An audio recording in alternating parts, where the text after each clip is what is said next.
What's up? It's Way Up with Angela Yee. I'm Angela Yee, and okay, Mano's here with us. Stop it. New Mano, not the old one. And Lady London is here. How you doing? Hi, Lady London. She already checked you, Mano. So Did she? Yeah, she did. She said, leave her team alone. Relax.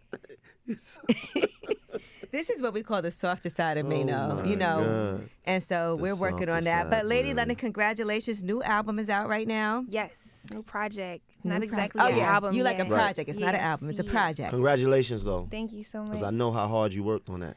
Yeah. We watched your grind. Yeah. We watched it.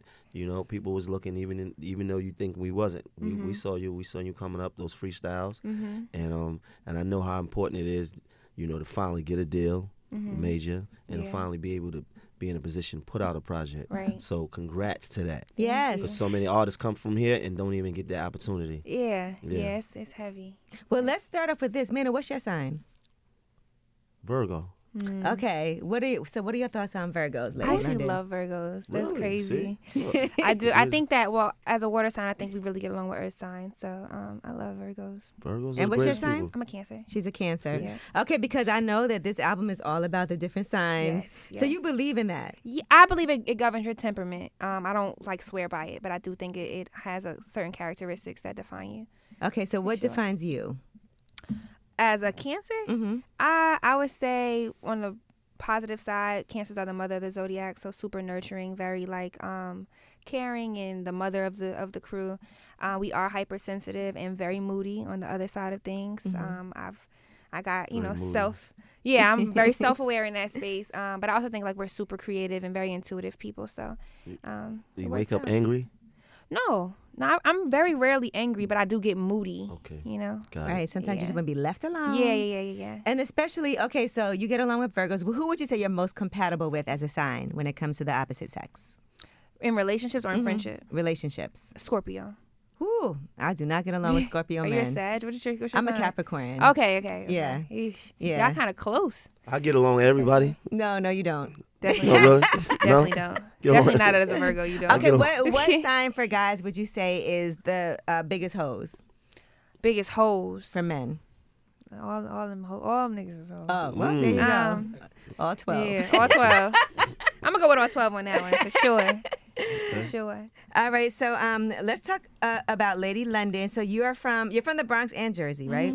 Yeah. All right, so you were born where? New York. You were born in New York, but spent some time in East Orange? Most of my time was I basically grew up in East Orange. Okay. Yeah. So, you know, it's funny because I'm from Brooklyn, but I did, in high school, move to South Orange. Oh, nice. You went Yeah. to Columbia? Yeah, I went to Columbia. nice. Great. We were just talking about that. I was on Sherry Shepherd. I actually went to school with Lauryn Hill, Jennifer Williams from Basketball Wives, and that's Okay. where Rotimi, SZA, Zach Yeah. Braff, they all went there. Where'd you go to high school? I went to all-girls Catholic high school in Clark. So it's called Mother Seton, but no, it's like kind of small. Okay. But yeah. So I know the guys were coming up there after school all the time. No, we far out. We kind of like in the middle of the highway. Not far out, but we like Clark or Rawway area. Okay. So a little bit further. How did going to an all-girls school affect you as a child growing up and going to school? I didn't have to get dressed every day or get my hair done or nothing. I was just in school getting what I need to get done and then going about With my a business uniform. afterwards with a uniform. But No my uniform was pressure. fly though. Real fly. Prada's on with the uniform. The whole nine. Yeah, we was fly.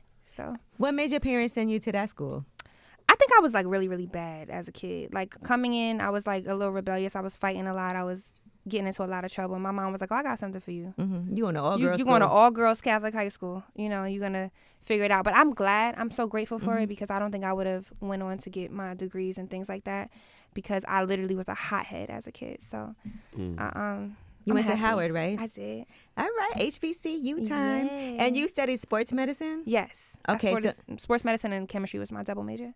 Now, how did you even come into that? First of all, I will say I was a good student, but I always hated like science classes Yeah. when I was growing up. What made you think that was just part of your education, like going to that school that got you into that, or what got you into it? No, I've always wanted to be a doctor since I was a kid. And science has always come very, very natural to me. School has just always come very natural. Like I was a bad kid on the behavior side and like a really like smart kid academically, which is why my mom tried to challenge me a little bit more, I think, growing up. But I always liked science, so I double majored in sports medicine and chemistry at Howard, and then I went on to get my master's at USC for global medicine and international health policy. So I was like really on a track to go, in the medicine route. A lot of times kids are bad because they're also not interested, like at school, when you're really smart. Yeah. So to find what kids are really interested in and to try to make sure that you really hone in on that. Yeah. Mano, you was a bad kid too. So they say. It's allegedly. Allegedly. Mm-hmm. And then, so how did they feel when you made that switch, right? Because you went to school, you went to Howard, sports medicine, chemistry, but then you started doing spoken word, poetry. Right. Yeah. Right? So tell me about that transition and what got you interested in that. Poetry was my outlet too, just to express myself, with whatever I was going through. I felt like as a kid and then growing into myself as a woman, as a transition to Howard, it was just a big thing. So I used to sell out poetry shows when I was at Howard, mainly just to like give myself some extra money, because every show they'll like offer the grand prize winner like a fucking $20 Chipotle card. You were like, I'll take it. I'm like, I got $20 to my name. I'm definitely getting this for sure. So, what's your Chipotle order? Veggie bowl. Yeah, I don't eat meat. Veggie bowl. But so that was you cool. You don't eat no. I eat seafood. Okay. But no chicken. No chicken. Okay, got it. Yeah. So yeah, that was pretty much my transition. But my mom was, at first when I told her I wanted to do music, she was like, I don't understand. I thought we had a plan. Like we had like a 10-year foolproof plan. But I don't think she knew the impact that I was making already. Like I was already viral. I had already been getting 20,000 followers per month on just consistent freestyles being put out. And I was trying to tell her, like, yo, I'm telling you, it's some, I'm trying, Busta hit me. I'm trying to tell you, like, it's crazy. This is but happening. I think she realized now. She's such a big supporter of me now. So my family's like really behind it. Let me ask you, what was it? Was it the freestyles that got, because it was the freestyles for me that got my attention that I noticed. So what is that? What was the thing for you that garnered the attention for you, that it was strictly the freestyles? It was just freestyles for a long time. I hadn't put out any music at all. It was just freestyles. But I was consistent in it because I grew my following from 9,500 people to 1.2 million organically on my own by just putting out freestyles every week. I had this thing called Lady Lundays that I did every Monday for like 6 months. So like I would drop freestyles every Monday for like 6-9 months at a time, and each one of them was like catching fire, and it was just it was the type of cosigns that came behind that. Yeah, people started to patch in. I mean, listen, yeah, when you can really rap, right, and it doesn't hurt that you're beautiful, right, that is a thing, right? People, we no matter what's going on, we want to hear real lyrics. Yeah, we want to hear, for sure. We salute it, we love it, especially here. Yeah, you understand? Yeah. So, and then you wind up getting signed. You signed where? Def Jam. Wow. She smiled when she said it too. Yeah. Def Jam is like such an iconic place to be able to sign to also. Because when you grew up, what type of music were you listening to, and what artists were you listening to? Hip hop, definitely hip hop. My house was a big hip hop house. I would say like Lil Kim, Foxy was like early on. I was singing. I look sick in my Christian lacrosse and a full Christian lacrosse outfit at 3 years old. So like, that's the culture in New York City. Like we was there, like I grew up in the studios, like in loud lobbies, you know what I'm saying? Like really grew up here, obviously my uncle Chino XL, Your uncle's Chino XL from well, he's from LA, right? No, he's from the Bronx originally, then really? Jersey too. I remember him back in the days. Oh, wow, that's wild. Okay, so Chino XL is your uncle. Yeah, that's my uncle. Clark Kent knew me since I was like 2. So just like Clue, like years. Like, so I've been around the game for years. Yeah, I was born in hip hop. I didn't think I would be a part of it, but I've always loved the culture. And this is why you rap the way you rap. Yeah. And you pay homage even before you started doing your own original tracks. It's always been, at first, like you said, freestyling, rapping over other people's beats. Yeah. What was that transition like for you to be like, okay, now I got to go do some like original stuff? Yeah, I mean, it was a process because I had to put myself through artist development first and foremost, because the transition between freestyling and songwriting is so different. And I think a lot of people, that's how we get stuck in spaces like, like a battle rap space that's like, what I'm saying? It could be something that you get kind of like pigeonholed in because people can't see you outside that space. And I wanted to just make sure I established that, a pocket for myself to live in so many different spaces. I never want to be one-dimensional to anybody. So I was just like, let me figure out this song stuff. And it took me a while really to like hone in on my craft, but this project to me is like a reflection of my best work yet. So, And you like to call it a project, not an album. It's not an Why, album. yeah, why is Right. that? I don't think this is like album work. I think, granted, this is my first like original project in the marketplace, so it's hard to say. Like most people got an EP, a LP, a mixtape, something out before they establish themselves, and I think I should have the same type of leeway before I, go ahead and commit to saying I did an album already. Like I put my all into this project, and I think beyond this, everything that I will give people will continue to be this amount of creative and this amount of intention. But for all purpose sake, like it's really like a upscale mixtape. That line got I like blurred that. though, right? So Upscale mixtape. what a mixtape used to be and what an album is now is that line has been blurred, Yeah. right? So, Sometimes we like mixtapes because people get super creative and don't think about sales. but You know the what I thing mean? is, mixtapes used to be they used to be you had freedom in them, like you wasn't having to clear samples and all that. Right. You cleared samples here, right? Right. So this is more leaning towards the album. Right. The record company spent money clearing samples, so it's leaning more to. It's a project, right? We can call it a project, but it's more towards an album because they had to actually get those because we was listening to you, get those. You had a lot of samples, and, right? That mixtape is like, Yeah. But I feel you though. I mean, that's the age of streaming. When we went from analog to digital, it's like, you know how it is. Like when they want their money, it is what it is. You used to mixtapes out of the trunk. Hand by hand. Of course, they don't need clearance for that. You don't even know how much you sold. I bought Meek Mill Dream Chasers off the Hustle Man up the street. Like so, you know what I'm saying? It's a different era now. So now that we have this streaming era, we have to be. You have to be conscious. It could responsible end up for on, it. and you want to make sure you can monetize whatever it is that you're doing at the same Legally, time. right? Exactly. How did you doing spoken word poetry help with you being able to perform in front of audiences? It's cool. I love like intimate crowds because it reminds me of like a poetry lounge. I'm still very new to performing in like big spaces. I've done like 2 festivals and I was like, oh my God, like this is like crazy. But like something like a SOBs for me just feels good. It feels like, man, I felt like my family is in here. We're Right, you just can having see a conversation. I can faces. see y'all. I can interact with y'all. Festival stage, you can't even pass the lights. Right. You can't even walk past a certain point on the stage. So But it's a nice check.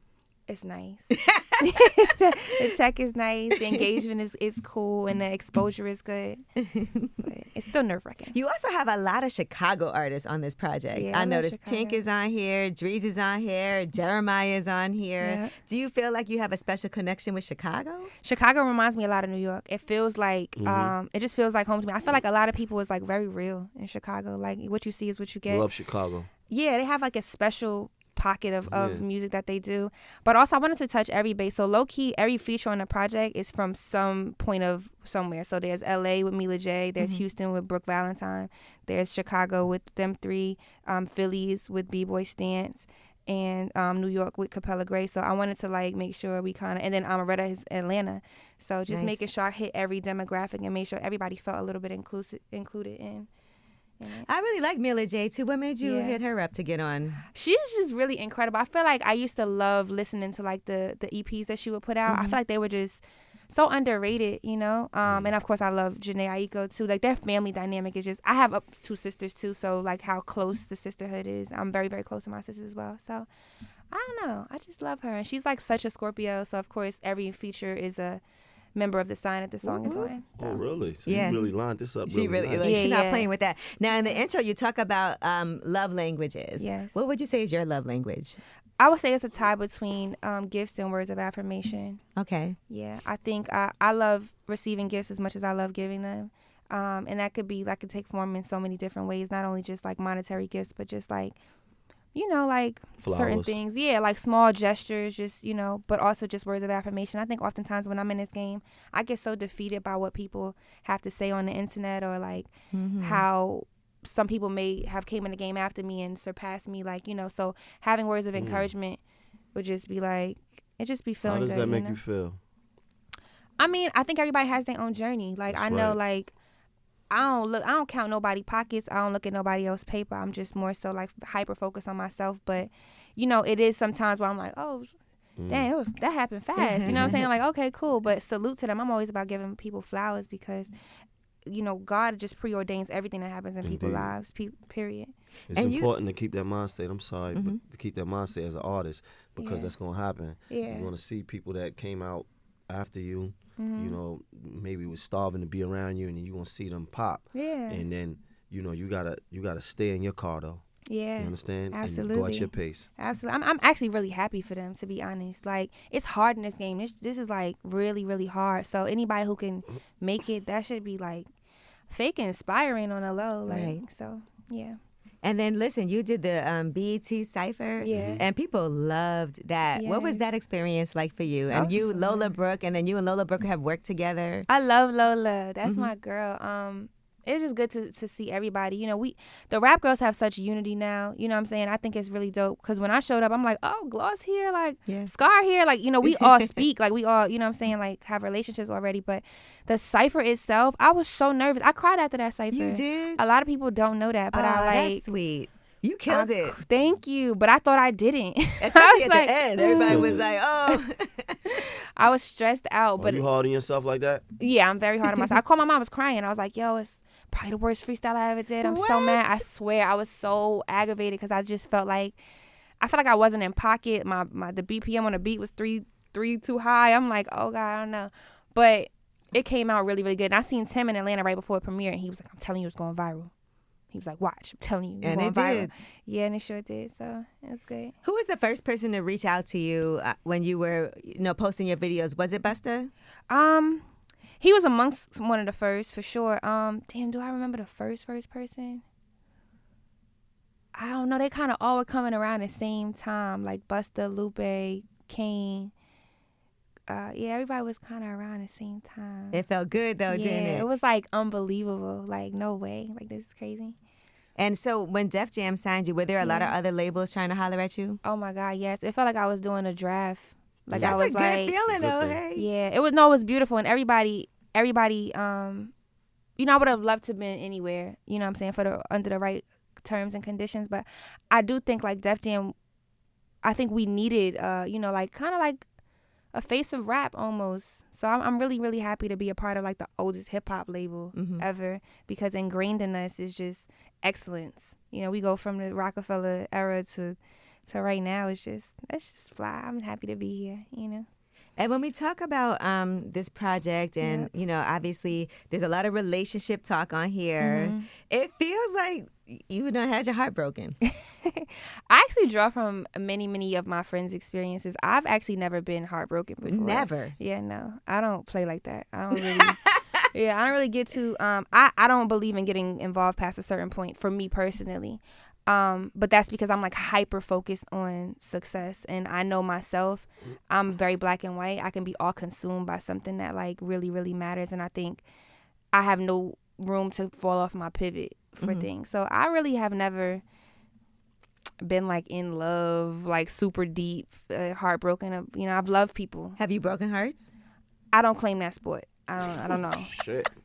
I don't know. I like that. I'm going to run with that. I want to run with that. I don't claim that sport. I don't claim that sport. It's not my ministry. Look, and so you also talk about Aquariuses on the album. Yes. And how they're very nonchalant. Yes. So what's worse for you, okay, if you had to choose somebody who's nonchalant, somebody who's smothering, okay, right, or somebody who treats you great but they may step out? Ooh. Out of those You three. said what's worse? Yeah, what's the that worst? That last one was the worst. Okay. Please don't cheat. Play with somebody else. Please do not. Please. That's all I ask. Just say it with your chest. I'd rather you just leave. I'm really, like, very big on, like, I'm not happy here. Then let's just, call a spade a spade. Or can we see other people? That way, at least I get the option to, stay or go. Some people be cool with it. Right. But me, I don't like the devious portion of it. Okay, you don't want to be lied to. Yeah, basically. that's the part. Like, you talk to her, say you talk to her with your whole chest. Be big about it, So. Have you ever called another woman and had to, like... I don't claim that sport either. No. She's like, I don't play sports. She doesn't owe me anything. That's what I always, like, tell my friends this too. Like, they be blacking on women that deal with their men. It's like, they owe you nothing. Unless that's your homegirl, which is crazy. That's just crazy. But, like, if that's somebody who's a stranger, you need to take that out with the man that you share your bed with. But that's just my opinion. Now, you also said you taught yourself how to rap in 3 months. Yes. Right. So what was that process like for you? How do you teach yourself to rap? hard. I heard that I couldn't rap. I was doing my poetry on a beat and it was not catching none of the pockets. Like I was like over talking, because the thing about it is rap, they have what we call pockets in rap. It's just really like these spaces that can only fit certain amount of syllables in it. When you do poetry, it's so free range. You could just keep talking and whatever. But in rap music, it has to be structured. You know, like you count meters, you count syllables. And so for me, I was always like, dang, this don't sound right. Like how can I do better? And so I used to just listen to Jay, listen to The Lox, listen to Big L, listen to, Styles, listen to Stacks, listen to like all my favorites rappers. Mano. And I'd be like, She wasn't listening to me.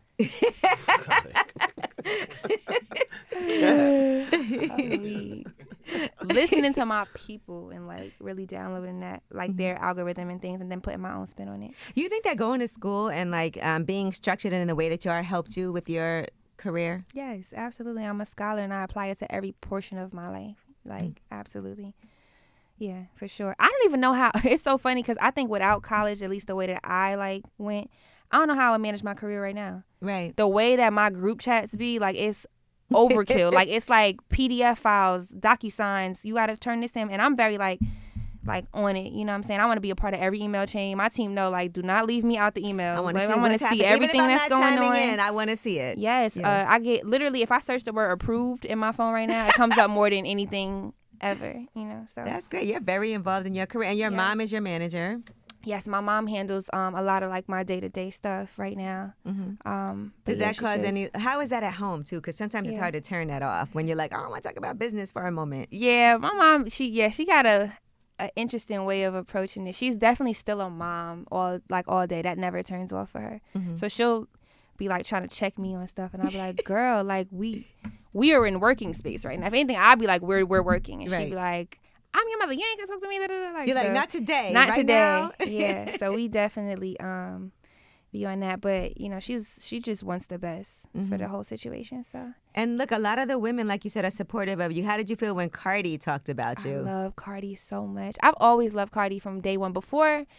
Really, I was following Cardi before she stared rapping. Like when she was just funny, when she was doing the vines, way before. So it's just beautiful to see her come up, because so many people that counted her out, and I feel so attached to that. A bunch of people just was like, they never really saw the potential in what you was trying to do, and she works harder than a lot of people. Like, a lot of people wouldn't know how hard Cardi really works day in and day out. And so her speaking highly of me is beautiful, because she is always the same person in every room. I've seen her out, walking through the club where she cleared the whole thing, and she seen me like, hey, like move security out the way the whole nine. And I feel like I'm so happy that she never lost how authentic she was, or how authentic she is, And you've had some major highlights. I mean, seeing your face on a billboard in Times Square. Did you cry at that point? I didn't cry. I just saw it yesterday live. I saw it in L.A. first, but I just saw it yesterday live. It's funny. My driver was like, there you go. Casually. We were like driving down the street. He was like, there you go. I was like, what? So we got out the car. We took some pictures. I noticed I don't meditate in my successes as much as I analyze my failures. So I'm always like, next move. I don't never sit in it and be like, wow, this happened. I be more so like defeated sometimes when I feel like something didn't happen. Right. Longer than I'll be like, wow, that happened. You got to celebrate that. I know. Right. You got to relish in that sometimes. I know. I'm working on that. Celebrate everything. Right. I love we that. celebrating today that the clock is going backwards. Oh, the daylight savings again. Yeah, I thought they canceled it. And they know it's not a law that canceled it? Not yet. They was talking about it. I don't think it's happened yet. We celebrating that right now. I love that. Yeah. Listen, I try to make sure. Is it your birthday? Basically. Well, it's We'll not my get you a birthday. cake. No, every day I'm always like, yo, we got to celebrate something. I'll make something up to celebrate. Just because I think it's nice, just because life can be really, really hard. We all work really hard. Yeah. And sometimes you do have to take the time to be like, man, I did this. I can't, Facts. It could be little things too. Yeah. Just I'm learning that. I'm definitely learning it. All right. Well, listen, we're so excited that you had a chance to come through. Also, congrats. We saw the new video with Jeremiah's. He's not in the video. He's not. He was on tour in Europe, so we were unable to get him on that. But we have so much other stuff planned to incorporate him. him into. But, however, you did have some steamy scenes. Yeah, he you was know. kissing and everything. I got some terrible texts today. Mhm. Terrible texts when this What thing Was that text part of did the you script, get? or is that you just got caught up in the Because moment? I You seen committed it to the as moment. soon as it came out, and you was about the art form. you was acting too good. I'm about the art form. I love a good narrative. Because I like video. to kiss in my videos too. Yeah, Absolutely. Okay. Well, So wait, tell me about these texts. everybody's like, what? You know, of course, Mr. Niggas and things. It's all like, what's going on? This is making my stomach hurt. Who is this? Like, so it's just, yeah. How was it on set, like, for you to have to do that acting? It was cool. I really want to get, like, a lot of my videos, I love the narrative. I love having, like, a storyline being painted. And that's kind of like the theme of my overall thing. I never wanted just to have a regular video where I'm, like, in a gas station rapping in front of a car or something like that. Like, for me, I'm like, let's make it a movie. story. Let's make a movie. And I want to tap more to it. into TV and film. So I really want that to kind of be like a little bit of a, you know, like an icebreaker into that space. So I'm about the art form. Whatever it takes to get it done, and that's what it is. So I wasn't really nervous at all. I was actually talking to him like, you okay? Like, because it's about to get, you know. He's like, like, yeah. He like, I'm good. Like, I'm good. So, you know. I think we need to try this one again. We actually did shoot that same scene twice, which was like crazy, but it was cool. You know, like. What else? She's so professional. Definitely. All right, well, Lady London, thank you so much. We appreciate you, and congratulations for this new project that's available right now, Soul. Bless, yes. That's right. Congrats. Thank you so much. I appreciate y'all. Shout out to all the Capricorns. Yes, I like Capricorns too. Y'all both she a Earth signs. Cancer, That's why y'all though. get it. Yeah, but I'm a Capricorn, man. No, She's a relax. Cancer, you a Capricorn? Let's celebrate being our sign. I'm the bird. Another shot. Shot o'clock. All right, Lady London, check her out. It's way up.